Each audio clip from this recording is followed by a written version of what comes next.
तेव्हा कुंडलिनी जागृत होते.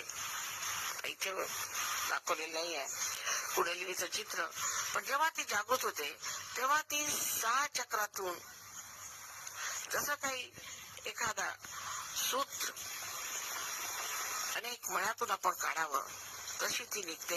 आणि शेवटी हे जे टाळूचं स्थान आहे त्याला फॉन्टेनेल बोन एरिया म्हणतात, त्या जागेतनं ती छेदून ब्रह्मरंध्राला छेदून ह्या सर्वव्यापी शक्तीला एकाकारिता तिला प्राप्त होते. ही सर्वव्यापी शक्ती आहे आणि ती अत्यंत सूक्ष्म आहे. त्याच्यामध्ये ही एक घटना आपल्यामध्ये झाली पाहिजे. जसं हे एक माझ्याजवळ यंत्र आहे, मी याच्यात बोलत आहे कारण ह्याचा संबंध मेनशी आहे. जर हा संबंध तुटला तर याच्यात बोलण्यात काहीच अर्थ राहणार नाही. तसंच होतं जेव्हा आपला संबंध या सर्व व्यापी शक्ती बरोबर होऊन जातो तेव्हा एक महान परिवर्तन आपल्यामध्ये येतं.